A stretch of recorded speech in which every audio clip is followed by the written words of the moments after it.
Greetings and welcome to the Upper Pen Podcast. My name is Dakota, and today I'm talking with Valerie Valdes, author of The Chilling Effect and Prime Deceptions and Fault Tolerance. And Fault Tolerance is out August 2nd. So thank you, Valerie, for joining me. Thank you so much for having me. Okay, so the first thing that caught my eye when your publicist asked if I wanted to review this book was the cover.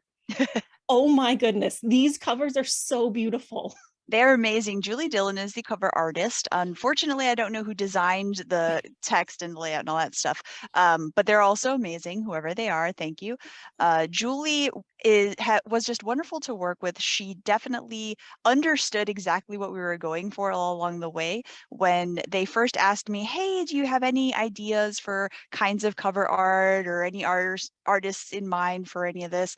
I was like, let me get my Pinterest board. And her art was prominent on it, definitely. She has a really great and vast portfolio, and she really was just a delight to work with every time. And for the newest one, for Fault Tolerance, I think that basically I said, can you please have Ava, like in the other books, be kind of like falling out of a ship or something like that?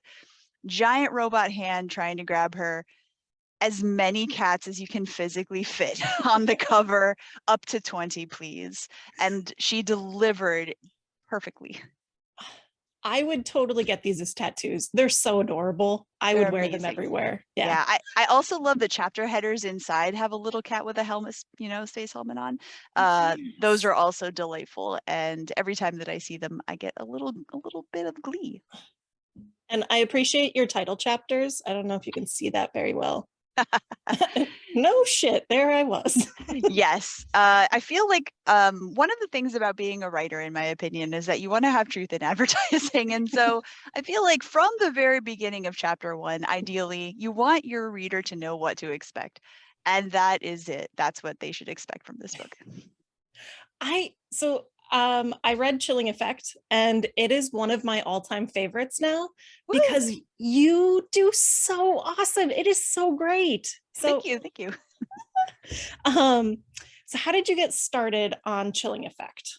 Okay. I feel like I've told variations of this story, and I'm always kind of like, where do I start? Like, I think it was Carl Sagan who was like, first you must invent the universe. And so it's like, all right, how far back do I go? It started at one point as a short story, and I took it to a short story critique class, and they were like, wow, this would be a really great novel. And I was like, you think? And so I expanded it into a novel. And I remember going back and forth with my friends at the time and just coming up with the weirdest stuff. And that was basically my entire strategy for this novel is, okay, I just want to throw in lots of weird things. And a lot of them had to do with things that were happening in the wider world at the time, stuff in the zeitgeist. And so that worked its way in more or less allegorical form, but definitely weird form. And my other kind of guiding principle was I want to play with as many video game tropes as possible. And so that is essentially what I did. And I just combined those things until I had a whole novel. At one point, I actually had to rewrite from the middle, which was interesting. Wrote the whole first half of the book and then got stuck because I was like, I don't really love what is happening here. I don't think it works super well. And then I realized I needed to change everything in the middle, basically. So I did that, and it all then came together afterwards. So yeah, it was first a short story, then a novel, and then revised repeatedly, and now here it is. I couldn't imagine it as a short story because there's so much packed in here, and I love it. I love it so much. Like I couldn't imagine if you didn't go into Pink's detail or talk about Min as much. Mm-hmm. Like if you had to just stay with Eva, I think that would crush me a little, Yeah, the original short story was actually just the glorious chapters at the space station. That was it. That was the entire story, and they escape and the end. But yeah, everyone was like, "But wait, who are these people and why are they there and what is going on and then what happens?" And I was like, "Well, I guess they need more story, sure." So one of my absolute favorite things is there are so many women in your books, mm-hmm. And that just isn't very common for sci-fi, and they're also realistic. Thank you. I'm glad. So how do you keep them realistic? How do you not make them tropey, I guess? Well, I definitely use a lot of qualities that I find in my friends and in characters from other media and that I have loved. For my friends especially, it's kind of like, all right, once I hear a person talking, often it is the way I hear a friend talking. And so it'll be like, oh, that's my friend so and so, and all I have to do is just channel that friend, and they come out into my fingers. And that sort of makes it easier for me, I guess, because they are people. They're all people themselves, and it is easier to write people than it is to write characters, I guess, if it makes sense. That is not to say that everyone approaches things the same way, because certainly not, and that's fine. But I feel like that is when I find things easiest to do, is when it's not necessarily that I'm fanficking my friends or other characters, but there is a kind of clarity of voice that emerges when that happens. That seems to make a lot of sense though, because it's so much easier to write people you know. I usually stick to nonfiction because it's so much easier. And you also, it helps because you know what they would do in certain situations. And so you can be like, oh, okay, if this happens, what will Pink do? And then it starts to feel obvious. Like, well, of course, Pink would just yell at Ava because she did a stupid thing. And so that's the kind of character moment that it's like, oh yeah, of course, obviously. The other thing that I find absolutely wonderful is you do not make the drama of the book about them bickering Mhm, or them not being able to resolve a fight. mhm, mhm. It like there are larger things happening in the universe, and it's Oh yeah. just it's so good. Yeah, that is a thing that I think other people have talked about Star Trek doing well. The notion that even when very strange things happen in Star Trek, the crew fundamentally comes together as a crew to solve the problem. If somebody is like, oh, I had the weirdest dream, I turned into a dog, everyone's like, huh, that is a weird dream. Can you tell us more about that? Maybe we should try to figure out how you turned into a dog in that dream, or whatever. And then they will all solve the problem kind of together as a crew. Nobody sits there denying reality. Nobody sits there questioning each other's veracity. It's all just, oh, okay, I accept your truth and let's go with it and figure out what to do. And I also think that sometimes the kinds of drama that you can find in books, and this is not critiquing anyone in particular, and honestly, a lot of people do great jobs, so it's, whatever. But sometimes you'll find the kind of interpersonal drama that feels fabricated because it feels like they should be able to resolve this problem, or they've been together long enough that they should know how to talk to each other better than this. But not everyone has access to, say, good mental health care. Not everyone has good coping strategies that they developed over time. And so, yeah, naturally, conflicts will emerge. And I think that in Fault Tolerance, a lot of conflict that occurs is basically the entire universe is collapsing and we're all handling this very badly. And yet they still do, even when they fall apart, they come back together because they do trust each other ultimately. They do believe in each other. And most importantly, I think they do want each other to be happy. And that is really profound and a governing principle for all of this. For all that Ava, especially in the first book, is struggling because she's trying to save her sister. Everything is a problem for her. She's lying to her crew. She hates doing it because she has been known previously as a liar and does not want to be. Even so, she wants her crew to be happy. She's trying to protect them. She's trying to take care of them the whole time. She doesn't necessarily do a good job of it, but she's trying, and her heart's in the right place. And so she still has to make it up to them when she messes up. She still has to apologize. But again, they all kind of come together and they all work together and they all care about each other. And that was important for me as well in the relationship with Bakar, because it's like you have a lot of couple relationships in fiction that they can fall apart very easily. They can have very kind of convoluted drama around like, oh, and you looked at a girl or something, I don't know. But I wanted them to have real couple problems that real couples have that they then handle in as mature a way as possible, and as healthy a way as possible. Again, not perfectly, because they're not perfect, because no one is, but just trying to do a good job of it, trying to respect each other, respect each other's boundaries, and take care of each other.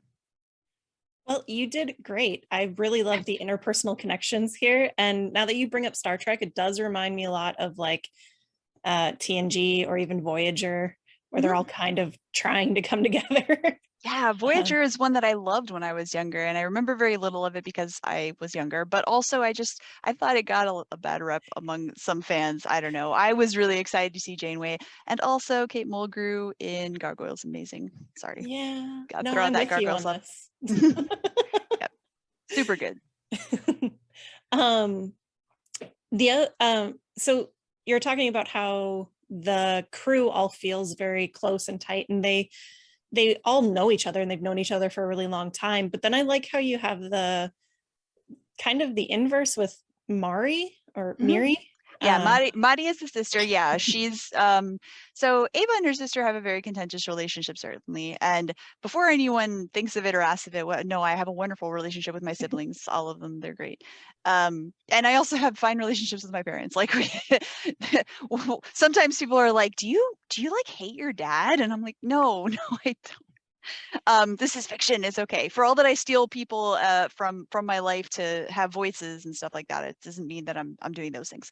But Mari is a character who is complicated because so I was listening to Surface Pressure today, as one does, because Encanto's amazing and has great songs. And that's sort of Mari, is that she is the older sister. She has had a lot put on her as they've been growing up, especially because they come from a divorced household, and the mom is clearly very overbearing if you get to the second book and meet her. And so Mari has had a lot placed on her. She has been carrying a lot. She'd be like, I don't want to fight Cerberus. This is a mess. And she does it anyway because she has to, because she's the one who can. She's the one who can hack it. She's the strong one. She's the one who can carry the weight. Ava is the one who ran away. And so that dynamic between them, the one who always has to step up and the one who always runs away, gets flipped essentially by Ava being given an opportunity to step up, and then it just persists.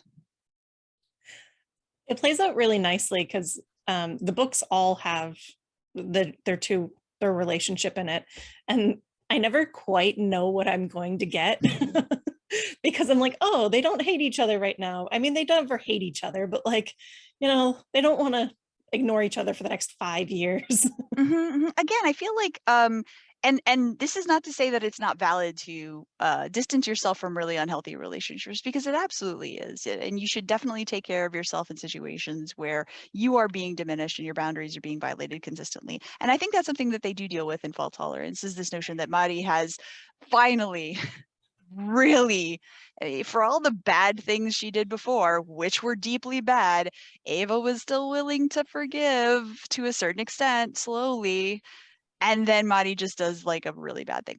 And then I think that their relationship is a struggle because of that. And it's not that they have a personality conflict, which they do. It's not that they have had their own separate difficult lives, which they have. It's that they keep pushing each other's buttons in the worst possible way, and in a very sibling kind of way, unfortunately. They know where the buttons are, and they know what will happen if they push them, and they do it anyway because they're angry, they're upset, they're lashing out. I definitely felt a lot of my siblings when I was reading some of the scenes, and I'm like, oh yeah, that's how I would get them to do something I really wouldn't want them to do, or Oh, like they wouldn't want to absolutely. do. Yep. And the thing is, it's like, I think that in a way, Mari is more manipulative than Ava is. I think Ava is a little more brusque, a little more bull in a china shop, as opposed to Mari, who's a little more subtle. And even so, they still have a lot of very kind of fundamental similarities because they are sisters and they were raised in the same place for most of their lives. And so, yeah, I think that Mari is the more manipulative one. She's the one who's going to try to sneak you into doing a thing. But because Ava knows her, sometimes it'll work. And sometimes Ava's just like, nope, stonewalling, forget about it. I love it a lot when at the beginning of book 2, they're deciding if they're going to go on this journey for Mhm, Mari. mhm. And Pink's like, it's probably a trap, right? Like, Yeah. it's a lie. And she's Yep. like, yeah, Like, well, I mean, I feel like that's a trope that I've always loved, right? Where the trope of like, this is a trap, right? Yeah, but that we knowing that it's a trap, then we can go and we're ready, we're prepared. Better that we like go trip the trap ourselves, knowing full well what's going on, than that we wait for them to come up with a different trap and we don't know that it's there. So, yes, very much so. So that kind of brings me around to your world building is so extensive. Like I cannot believe how many different alien races you managed to fit in these books. It Mhm. is amazing. Yeah, and so there's always a question, right? Of like we just saw the Webb Space Telescope. I keep bringing this up now because I'm so fascinated by it. It's amazing. And it's like, okay, so here's a picture of the amount of space that is the size of a grain of sand held at arm's length in the sky. And it's like, all right, so a grain of sand's worth of space has this many galaxies in it. And every galaxy has so many stars. This is just like a bazillion stars out there. And so I feel like you can either go the route of and none of them have life because life is just so weird, and the fact that it exists is entirely random and strange, and we cannot possibly expect it to have been reproduced anywhere else. Or it has to have been reproduced somewhere else. It's like the monkeys with typewriters eventually writing the works of Shakespeare. Like somewhere it has to have happened. And so I like to just go all in. And I felt like, okay, we're just going to have as many as possible. That was the thing that I loved about Mass Effect, which is one of the influences for this entire trilogy. They had a pretty robust set of different species, and I was like, I'm going to go all in. I'm going to make a lot more and just have the entire galaxy be populated by as many different people as possible. And they're all so weird. so, so they're all like very weird descriptions. And even what's his I can her boyfriend, whose name I can't. Vakar. Vakar, yes. Thank you. He's got pincers. Yeah, so I again, like he is in some ways a conglomeration of a few different Mass Effect characters, physically speaking. And so anyone who's played the games can look at like Garrus and Thane, and probably if you mash them together, you're going to get something like what Vakar looks like, basically. It is the scales are a little more pronounced because they're a little more like a pangolin, but yeah, otherwise it's somewhat similar. And in terms of the other species, the thing is that even like I said, with like just the vastness of space, it feels inevitable that there are going to be a bazillion different kinds of creatures out there. But also just look in the ocean here, literally, just the ocean. What the heck? What the heck? What is going on down there? It's bananas. And so honestly, I feel like there are so many weirder things on our own planet sometimes, but that means that they're useful in terms of coming up with different species for outer space life, because you're like, well, if something like a sea slug exists, I can just, I guess, do that, but bigger. Or just crabs, carcinization. Everybody's a crab. All the crabs all the way down. It's so weird. I hate crustacean feeling things. So I had to look up what a pangolin looked like because Yeah. like I've heard the word, Yeah. but I live in the Upper Peninsula. There's no Oh, sure. pangolins here. No, they're indigenous, I believe, to Asia, if I'm It's not like mistaken. Southeast So yeah, Asia. yeah. So And definitely not. Maybe an armadillo is as close as you can get. we don't even have those here. Well, No. alrighty then. Yeah. So I was like, what does a pangolin scales look like? And I looked it up and I was like, huh, Yeah. now I could get behind that. It kind of looks like body armor. Yeah, totally. I mean, it makes sense. And depending on how you want to characterize the origins of the different species, you can build up a version of evolution that causes that to occur. They lived on a planet where there was a lot of radiation and they needed that kind of exoskeleton type situation or something. I don't know. There were bigger animals that tried to eat them. They got spinier. You can kind of just when you're making something up. That's the beauty of world building for these kinds of things, is that in the same way that humans can be whatever they are, and it doesn't necessarily have to contribute to the story in a meaningful way. Like Ava can be descended from Cubans out in space 100,000 years from now. It's actually not that far in the future, but you know what I'm saying. And her her background informs who she is as a person, who she is as a character, and the choices that she makes, but it doesn't influence the plot otherwise, in the sense that like it isn't a Cuban story of Cubans doing Cuban things in space. I mean, she is, but it's not necessary. And so in the same way, you can have a lot of different species that are in these stories that are themselves and doing things that make sense for them to do, but you don't necessarily have to backfill every single detail about them and build them up from nothing. This isn't like codex entries in a video game where tell me about your culture. You don't have to. It's okay. Yeah, it works so wonderfully. And some of the some of the species that you come across or that you wrote that you come across. I um, discovered them in the Serengeti as I careen through space with my cats. they're just they're very brief and I like it. You don't need to go into a lot of detail. Like I don't need to know why that one planet eats people.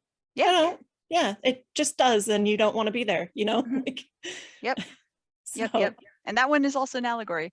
And it's also because I was watching Fury Road a lot and Mario Kart. That one's Mario Kart as well. I can see the Mario Kart with Yep. the boom. Yep. Yeah, okay. Yeah, now I get it. Um, but I love that you have all these different races and they all use a translator, Mhm. but she still speaks Spanish Oh yeah. and Yeah. it's written in Spanish. Oh yeah. And so that was something that when I was first writing it, I went back and forth about, right? Because on the one hand, you're like, oh, I don't want to alienate readers who don't speak Spanish. What's going to happen? They're not going to understand. Should I translate everything that I write? Should I make a glossary in the back? How do I approach this? Should I just not do it? There was a draft where instead of having the Spanish, what I did was just literally translated all of the Spanish into English. And so instead of me cago en diez, I would have shit on 10. And it was just, are we allowed to curse? I don't know. Yeah, you can. Oh, You're okay. fine. I will not do it again. I try not to do a lot. But that just as an example, that is something that, in one version of it, I had everything translated in English in very kind of a direct way that I found funny also because yeah, having someone say that is kind of funny. But then I was like, no, you know what? I'm just gonna have the Spanish in because as far as I can see the translators is working, they translate your whatever you're saying for other people to understand, and they translate what other people are saying for you to understand. And so they then more or less translate things into English for Ava because I feel like there you would have to have like a default probably for what other people's translations are going to come to you as. But for her, she speaks Spanglish. That's just how it is. Sometimes she speaks English, sometimes she speaks Spanish, sometimes she speaks Spanglish. And so there would be no super compelling reason for her as the POV character to not have the Spanish there because she's speaking it. And so in a way you have that idea of like, oh, okay, well, yeah, I'm writing a fantasy novel, and so technically everything that I'm writing in this fantasy world is being translated into English for the consumption of the reader, and it's actually all in an entirely different made-up language that isn't real, I guess. But yeah, for this particular thing, I was like, we're just going to go with her POV, and in her POV, this is what happens. She speaks different languages. I think it works so well because I do not speak Spanish, Uh, but so in the first book, I looked up almost everything yeah. constantly. Mhm. And then in the second book, I was like, I'm just going to let it flow. Mhm, mhm. And I can generally tell what she's saying by the Yeah. situation. Oh, And I yeah. was like totally fine with that. And it was so wonderful. I feel like there are moments when knowing what she's saying can enrich the text a bit, but it's sort of like spice, I guess. You don't need to have it, but it makes it more delicious. And you can get by without knowing it. You can get a feel for what she means. Obviously, the tone of it tends to come across, I think, pretty clearly. And also like you can then go back later and look stuff up if you feel like knowing what exactly she's saying. And then if you're ever searching for it on the internet, chances are you have to add Cuban to whatever you're doing because a lot of the phrases, if you look them up in like regular Spanish, you may not find what they actually mean in Cuban Spanish, which is not quite the same. So I definitely looked up some as just regular Spanish and I was Yeah. so confused. I was like, I don't think that makes a sentence. No, and I say regular Spanish, I mean Castilian Spanish, which is the type they tend to Sorry. teach in. No, that was me. I said it. That's the type they tend to teach in school, and so that's the one that a lot of people who learn Spanish in school are going to be familiar with. And then even so, like I'm from Miami mostly. I was not born there, but I was raised there for most of my life, and like the multiplicity of Spanish language there is vast. You can say words that would have one meaning in one dialect of Spanish and an entirely different meaning in a different dialect of Spanish. Do not say the word papaya to Cubans. It is a naughty word. And so like it's fine to everybody else. But Cubans are really, I don't know, like I don't know why we do this to ourselves. We are so naughty sometimes. But yeah. So but that goes for a lot of different words where you're like, don't say this to, a Dominican, don't say this to a Peruvian, don't say this to an Ecuadorian. Like there are so many different phrases that mean wildly different things depending on who you're talking to. And so when you're looking up the Spanish in my books, probably you need to look up Cuban-Spanish. I loved it Sorry. so Yeah. much. Like, sorry and or you're welcome. I'm taking it as you're welcome because the last sci-fi that I read had Russian. And I Yeah. feel like if I can read Russian, I can read Cuban-Spanish. Yeah, I mean, there was, I think it might have been Junot Diaz who said something like, you know, people will read a whole book with Elvish and then, but they can't read a book with Spanish. Like, come on. Yeah, no, I'm down. And it does make her feel, Eva, it makes her feel so much more real. Because you have her story about her grandparents, and it does feel like a Cuban American family. Yeah, absolutely. And the other thing too is that a lot of times you will have certain groups going into space in all of these space opera futures, but not other groups. And even my books are not a full kind of representation of the possibilities of everybody who's out among the stars. There are so many times when I'm just like, oh, could I have squeezed in a reference to this other group maybe, and where they are and what they're doing? And you sometimes have to just accept the limitations of the page count and the word count, unfortunately. But I choose to believe in the same way that for the purposes of these books, I'm like, yeah, there's a bazillion species out there. They're everywhere. The only limitation is the gates. That's it. Can you get between places with gates? If so, then yes, those species are probably trading. And do they have something that they actually want to trade with people? If they're like beings made of light and we're all made out of meat and they don't want to talk to us, they're not in the book. Because they won't talk to us. But like, in that sense, also, I have the belief that anybody who wants to go to space will eventually go to space. And so I'm not saying that we're all going to get shoved into space by climate change and then everyone had to leave and, or we got piled into an Ark ship and taken somewhere else to another galaxy. Aliens put us in a zoo, whatever. No, I just choose to believe that eventually everyone who wanted to go to space made it to space, and that's cool. I like it. Yours is one of the most optimistic views of Earth still existing. Yeah. I wanted to write a story that was, if not explicitly anti-capitalist, then at least, positive. I just, and there are people who will talk about hope punk. I'm not sure if this qualifies as hope punk necessarily, but I wanted to have a story that was inclusive of as many people as I could shove in there, and that nonetheless would have an inclusive world that you could imagine anyone being in, even if they're not explicitly on the page. The building of the world itself, the way that it's put together, implies that anyone could be out there doing whatever they want, having their own adventures. Like, they're not stuck on Earth looking up thinking, oh, I wish I could be in space doing space things.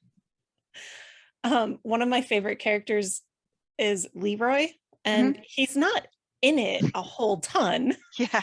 But he's still such an amazing character with the Crash sisters. Oh yeah, and that was something that, so the Crash sisters fight that's in Fault Tolerance at the beginning, that actually was originally in the first book. When she went back to try to talk to Leroy to recruit him back onto the crew, spoiler alert it's not a huge spoiler, I guess, for Chilling Effect, vague spoiler.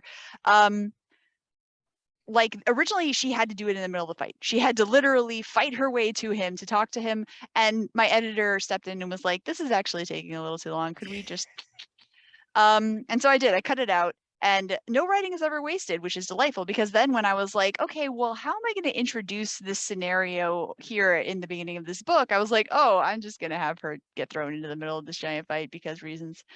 And that was fun. So I got to relocate a scene that I wrote, 4 or 5 years ago into this book. I felt like a lot of the moments, especially that opening scene in Fault Tolerance, where they're coming in and there's no room for them, like it's just really expensive. They're not able to dock there. It reminds me a lot of like Folsom Paradise in The Fifth Element. Yes. I love The Fifth Element. One of my favorite movies. When my husband and I bought our very first Blu-ray player, we were like, so we have to buy a Blu-ray for it then, so that it was The Fifth Element. That was, we did not, there was no hesitation. We were like, that one, that's coming with us. There's not a broad selection at the time, but yeah, that was the one we picked. And in Chilling Effect, certainly there's the the cruise, So definitely also influenced by that. But I feel like, that is just a very fun, because they also had kind of a diverse cast in that film. There are things that I would have done differently because I am who I am. For example, more women in the film, Oh, perhaps. But there's also still just a lot of really fun stuff that happens in that movie, and I wanted at least the tone to kind of carry over in what I was doing. So yeah, I love it. I love the silliness of it. mhm, mhm. It really does carry through. Yeah, yeah, Um, and honestly, like, again, having been from Miami, anytime you go to Miami Beach, parking is a nightmare. It's a nightmare. It's expensive. It's hard to find. You're a mile away from wherever you're supposed to be. You're paying $3 an hour for it. Like, what? It's the worst. they just put in parking meters all over our town and Oh, everybody's mad. oh yeah, no, that is rough. That is rough. The meters in Miami Beach are a nightmare because the streets are like very narrow for the most part. And so if you want to park on the street, good luck.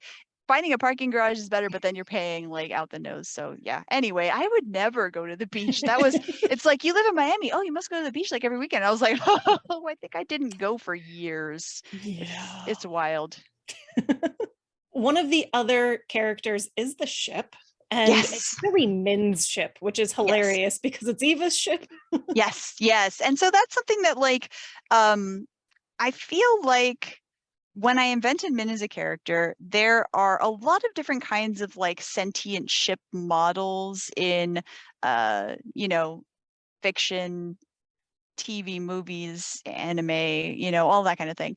And so I wanted someone who had that kind of like mind body dichotomy going on where they have their ship mind, they inhabit the ship. As the ship, they feel big, strong, powerful, and, zipping through space and having a good time. And their body is just kind of the thing they have to feed so that they can fly the ship. And gradually that does change over the course of the 3 books, and I wanted that to not change in an unhealthy way, because I think that that is an allegory that can very quickly go bad. Like, I have Pink as a trans character. She is trans. She just is. That, again, it does not have like a meaningful plot related reason for her to be trans. She just is, because trans people just are, and they get to also go to space and have adventures, and that's cool. But I didn't want Min's two-body situation to accidentally feel like a trans allegory. I didn't want it to feel like she had to pick one body or the other, or she was like ashamed of one body or the other. She just is a person with two bodies, and one of them is a spaceship. And she likes being a spaceship more in the beginning for various personal reasons. And at the end, she does both because she, has other personal reasons for then enjoying having her human body more.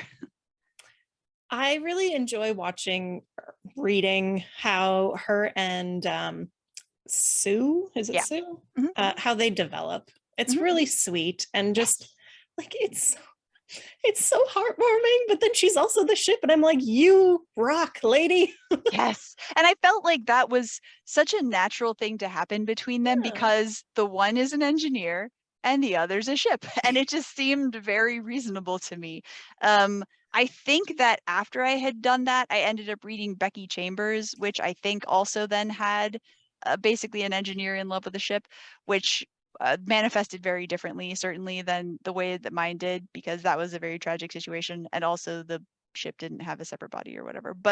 Um, but yeah, I wanted it to be happy. I think that's another thing that when I came to writing these books, like, I made a promise to myself that I was just not going to kill anybody off, really. Sometimes secondary characters die. Sometimes, nameless people die in very ugly, bad ways. And I don't want to minimize that. I want to imply that that's meaningless, because it's not. But I wanted to have stories where you could feel, in the same way that when you're reading a romance novel, you're like, they're going to get together. Whatever happens during the story, they will be okay by the end. They're going to come back together, they're going to figure it out, they're going to work it out, and it's going to be fine. I wanted that same kind of approach to my books, where bad things are going to happen, mostly to them, also to other people, but they will be fine by the end, even if they are changed, even if the badness has harmed them in ways that will require therapy and possibly surgery, they will be fine. And like, I feel that that is a good thing to have sometimes, to have the option to be like, all right, today I don't want to read a book where I have to worry about the people dying. Today I want to read a book where I know by the end everyone's going to be safe. Yeah. No, I feel that because I was definitely in like a reading rut before I started Fault Tolerance. Mhm. I had just read so much and I was just done with it. And there was so much violence in the books that I was reading. Mhm. And I was like, I'm tired. Mhm. Mhm. And this was so relieving. Not Yeah. only is it funny, but it's sweet, you know? Yeah, like a sorbet. It's like a palate Yeah. cleanser. So I think this has space, you know, like there is room for it. Yes, yes, I hope so, because again, I feel like, yeah, a lot of people are writing really amazing emotional things that I also do like reading, although my reading ability has dropped substantially since pandemic time started, but like I wanted to be the other thing. And Yeah. that's not a judgment on anybody. I think we need all the things, right? We need to have the main course. You need to have the appetizer. You need to have the sorbets. Like, it's good to have them. I love it. It's one of those like Fault Tolerance and Prime Deceptions are books that I'll come back to. I know I will because they're just so nice. Um, Thank you. and I I don't know. I love it. I love that they exist, you know? I am happy to have provided them to you. um the I don't know how to phrase the cats. Yeah, Let's the talk cat. about the cats. Let's talk about them. You have psychic cats in your books. I do. I do. I mean, aren't they all though? Like, are we sure they're not? I'm not sure. I'm pretty sure they're manipulative mind, like manipulating my mind. Yeah. Yeah, Yeah. absolutely. My cats are very vocal and they absolutely need to be on top of me like all the time. And so if I'm upstairs, they're at the foot of the stairs yelling at me to go downstairs. And if I'm downstairs, they're yelling me to sit on the couch. And if I'm sitting on the couch, they're sleeping on me. That's basically I'm cat furniture. That's my life. And then at a certain time, they yell at me to feed them wet food because that's also, I mean, I'm just, what am I? I'm a cat employee. I they don't pay me. I guess love is what they give me, which I'll take it. I mean, it works. It's funny because the cats are throughout all three books, but they're not like a huge feature. Yeah. They just exist. Yeah, and that was something that when I was first putting together the first book, I included them in the beginning in the same way of like the cold open of a show where it's then going to just change to something completely different after the first chapter. But still, you want to set up the first chapter tonally and introduce the characters and all that stuff. The cats were a gag. They were definitely just supposed to be funny and and inconvenient and a problem that they then were continuously trying to solve throughout the rest of the book, where it's like, okay, what are we going to do with these cats? And Min's like, somebody wants to experiment on them. Can I tell them no? And Ava's like, yes. Oh, what am I going to do? And then by the end, it's just like, fine, you know what? They're my cats now. Great. Whatever. They just live on the ship. They You just know, live on the it's ship. fine. Yeah. That's it. They're part of the crew. They do nothing. They contribute nothing but psychic, I don't know, emanations. There was maybe it was in Chilling Effect where they're restraining a guy by sitting on him. Yes. Oh That's yeah. the When most realistic. yes, absolutely.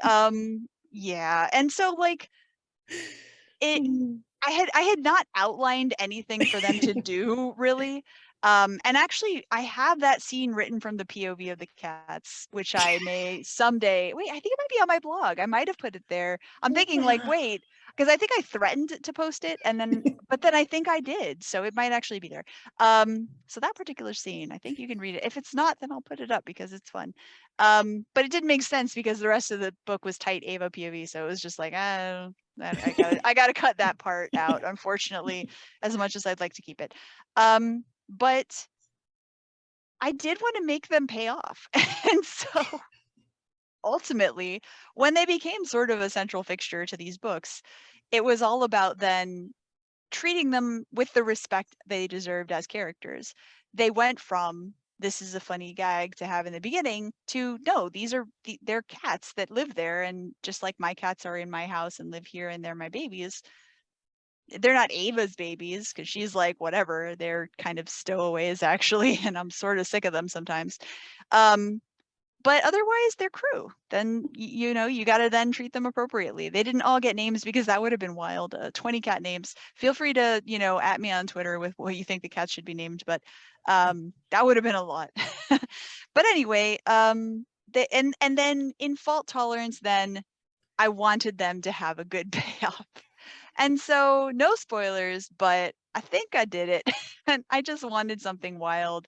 And I don't want to spoil what happens, but I had seen a tweet by Shannon Chakraborty about something that I just went, that's what the cats have to do.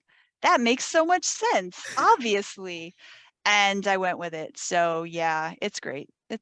I mean, I I love had a good it. time. I had a good time writing it. Like, I hope y'all have a good time reading it. But I just, once I was putting the third book together, I was like, I know what I need to do with these cats. It's so perfect though. Like it fits so well into these books. Yeah, yeah. Um, Yeah, just ultimate shenanigans. That's really kind of like what I feel like a lot of times when you're writing, it's good to have an operative question. And so if you're writing a horror novel, for example, yeah. you're like, okay, what is the scariest thing that can happen in this scene? Or what is the goriest thing that can happen in this scene? Or if you're doing, you know, some sort of dramatic book, you're like, okay, what is the most painful thing that can happen in the scene? What is the most emotionally heartrending thing that can happen in the scene? What is the in a romance, it's like, what is the sweetest thing that can happen in the scene? Or, you know, having those kinds of operative questions when you're writing can be extremely useful. And so a lot of what happens in my books is, what is the funniest thing that can happen in this scene? Or what is the weirdest thing that can happen in this scene? And that's kind of, what is the most chaotic thing that can happen in this scene? And I just went with that. So I didn't realize until just now, but these are really comedies. Like they're very funny. Well, I'm glad. um, I guess I didn't think of it like that because everything just seems so natural in a Yeah. weird space way. Yeah. I feel like I don't have the same joke density of like Douglas Adams or Terry Yeah. Pratchett. And I think that Douglas Adams is writing absurdism. And so that's a very specific kind of approach to the stuff that he's doing. Again, operative question for him would most likely then be, what is the most absurd thing that can happen in this situation? And his books are very voicey and they have a lot of really good interiority, and I do love them. They're absolutely part of my writer DNA. And same thing with Terry Pratchett, where it's just like, you know, he has a way of phrasing something that is so hilarious and poignant that if I could have like a tenth of that, you know, I should keep saying Sir Terry Pratchett, frankly, because Sir Terry has been knighted, has a sword. R.I.P. GNU. But like, they have a way of phrasing things that is amazing, and they tend to have a joke density that is much higher than mine. But I definitely was trying to crack jokes, and that is something that sometimes the humor is in the dialogue, sometimes the humor is in the action, sometimes the humor is just situational. So I mean, how could you not have it be funny when you have the Crash sisters? yes, absolutely. And that one was so fun for me to work on too, because that is a Smash Brothers parody, and so watching my kids now playing Smash Brothers has been delightful, pulling that all in, playing with which characters am I going to include variations of in this, because there are so many Smash Brothers iterations at this point that have the cast of playable characters is massive. And so it was kind of like, all right, which ones would be funniest for me to include here and why? Definitely Pooh. um, Pooh had to happen. yeah. Oh my gosh. I'm just imagining all the characters now. There are a lot. There are a lot. That scene was wild and chaotic, and there's a lot going on. And that's one, like you said earlier, you just have to kind of let it wash over you. Yeah, It's you like, just just go with it. Just go with it. I was perfectly fine. By the third book, I was like, I know how to read these. Yeah. You just let it happen. Just let it happen to you. Just and it won't, and I promise it won't hurt. I don't know, like Oh, that actually sounds real. That's a phrasing. I stream video games sometimes, and every once in a while I'll say something and people will be like, phrasing, and I'll be like, what did I say? Oh no, what did I say? How did I say it? What was that? Oh no. So yeah. Speaking of phrasing, I love Eva's her swears in Spanish Yes. are so I'm like, that doesn't make sense in English, but it clearly makes sense to her. Yeah, yeah. That's just all Miami. I don't those are things I grew up hearing, and people just say things like that. So, Yeah. here we go. I was like, I'm gonna put them in the book because that's what people talk like. So Yeah. No, it's perfect. It just it's always like something strange I've never heard before. mhm, mhm. And I love it. I love Yeah, it so much. yep, yep. I'm not gonna throw my mom under the bus, but I'm gonna throw my mom under the bus. She definitely she had a lot of cusses that she taught me growing up. I mean, that's the fun part, right? Mhm. Especially if you go to a school and not everybody speaks Spanish or like, yeah. Yeah, yeah. You got to watch out though, because now, especially now with the internet, you deploy one of those and it's going to come back to bite you. Yeah. Well, I assume most people know how to speak whatever language is going on around me. Someone will figure it out and then you'll hear about it. But yeah, so it's still good. I feel like I've taught people something and I hope that they enjoyed it. Are you working on another book right now? So yes, my next book with Harper Voyager should be coming out next year. I am not sure when. It is currently tentatively titled Where Peace is Lost.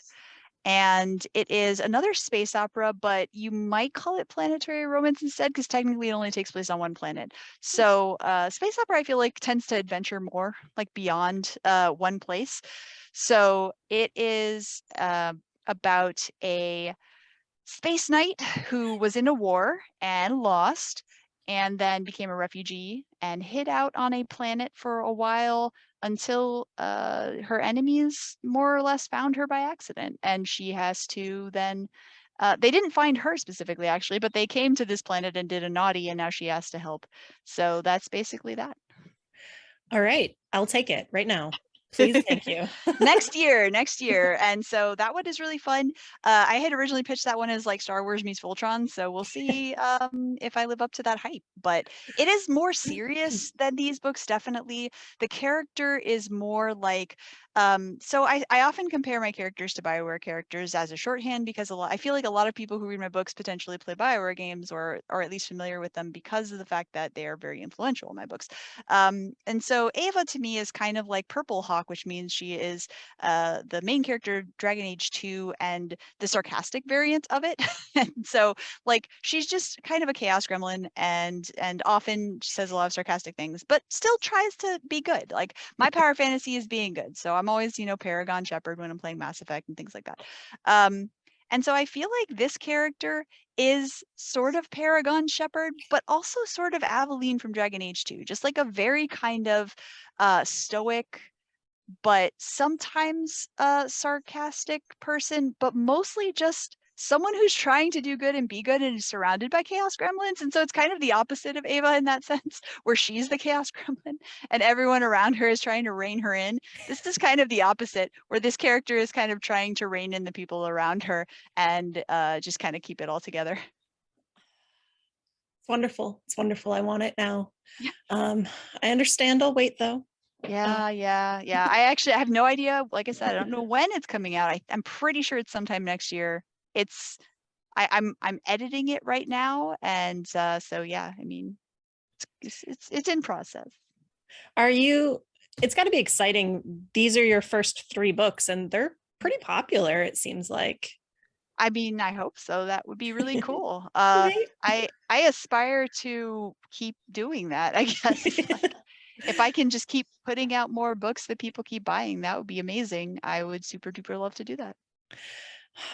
Yeah, I I'm excited. I'm excited for all the books to come. So We shall see. We shall see. Definitely, the one coming out next year is the only next one that I have sold, and so I want it to be a trilogy. I don't know if it be. I always try to write standalones with series potential because I feel like that's kind of the good way to go. So if it doesn't become a trilogy like I want it to be, then it'll be okay. It resolves. You'll be fine. You don't have to be like, oh no, I can't read this because I won't be happy and then I'll want more. And please read it because then I can write more. If you don't buy it, then it will be a standalone. Okay, everybody buy the books. Please. That's how it works. This is how it works. Yes, you've got to, if you don't buy my books, they won't pay me to write more of them. It's weird how that works, so strange. Capitalism is a hell of a drug. I don't know. Well, thank you, Valerie, so much for joining me today. Oh, again, thank you so much for having me. It has been a pleasure. And if you guys haven't read Fault Tolerance or Prime Deceptions, or Chilling Effect, you should really go get them. They're so great. I mean, it's funny, it's sweet, it's got a big bad. It's everything you could want. And more. Yes, and cats. And cats. Well, that's all I have for today. And thank you so much for watching and have a great day. Bye.